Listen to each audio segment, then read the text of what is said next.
السلام عليكم. اليوم ان شاء الله غادي نقدم معكم خبز طورتيلا بدون كسور. تقدروا انكم تشكلوه بالطريقه اللي بغيتو كيف ما كتشوفوا معايا في الفيديو بلا ما يتكسر معكم. فهاد الوصفه ناجحه 100%.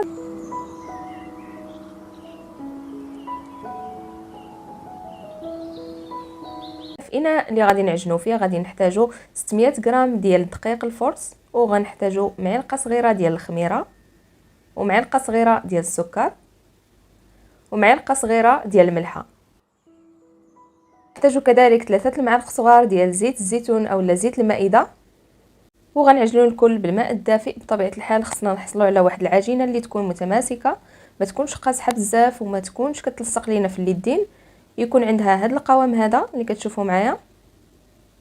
صافي بعد ما عجنت العجين غنخليه يرتاح، وبعد ما ارتاح هذه هي النتيجه ديالو. كنفرغوا من داك الهواء اللي فيه صافي، وكنقطعوا كويرات متساويه.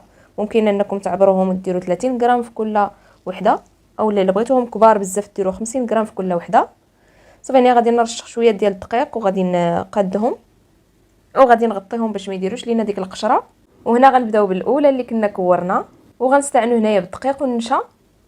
غنديروا 3 المعالق ديال الدقيق و3 المعالق ديال النشا وغنخلطوهم مزيان صافي. وغنخدموا بنفس الطريقه اللي كتشاهدوا معايا في الفيديو، وحنا كنبسطوا العجين وحنا كنرشوا شويه ديال الدقيق اولا الخليط ديال الدقيق هو والنشا حتى كنحصلوا على المقاس اللي بغيناه. هنا تقريبا القطر ديالو 28 سنتيم.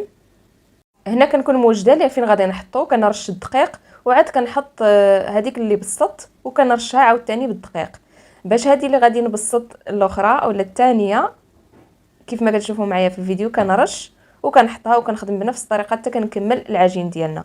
غير هنايا ممكن بالنسبه للمبتدئات اللي ما بغاوش يزربوا على العجين ممكن تفرقوا هذاك العجين، ما ديروش يعني كل واحد على واحد، غتفرقوه هكايا في شي بلاصه ديروا غير وحده على وحده باش هكا ما كيتلصقش لكم العجين. اما الا كنتو زربتوا عليه فراه ما كيتلصقش لكم. وكثروا من الدقيق والنشا بين كل خبزه باش هكا كتضمنوا انه ما يتلصقش لكم كيف ما شفتوا معايا في الفيديو.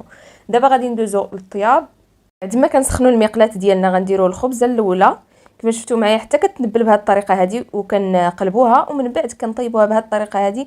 يعني كطيبوه دفعه واحده بحال الا كطيبوا تريد، لكن الاخوات اللي ما بغاوش فكيطيبوا وحده بوحده. كتخليو العافيه مجهده، غير كديروا الخبزه ديالكم كتردوا ليها البال، غير كدير دوك التنبيلات وكتدوروها كيف ما كتشوفوا معايا راه كيتنفخ. وهنا من بعد كتمسحوا ليه هذاك الدقيق. هنا درتو في منديل وخشيتو في واحد البلاستيكه هكا كيرجع عليه ديك الحراره. هنا نعاود نطيب معكم وحده بنفس الطريقه غير كيتنبل وكندوروه للجهه الاخرى. من بعد راه داك الدقيق كيتحيد ليها ولا كتمسحوه ديك الساعه نيت كيف ما كتشوفوا معايا. الخبز بعد ما برد مزيان فانا كنخليه في داك المنديل وسط المكه باش ما كيضربوش البرد وكيولي قاصح. هنا ممكن انكم تشكلوه بالطريقه اللي بغيتو، على شكل بريوات، على شكل طاكوس او لا على الشكل اللي بغيتو. المهم راه الخبز ديالكم اولا خبز طورتيلا ناجح 100%. كتشكلوه بالطريقه اللي بغيتو، غير ان شاء الله جربوه غينال الاعجاب ديالكم، غينفعكم بزاف وصفات ديال رمضان.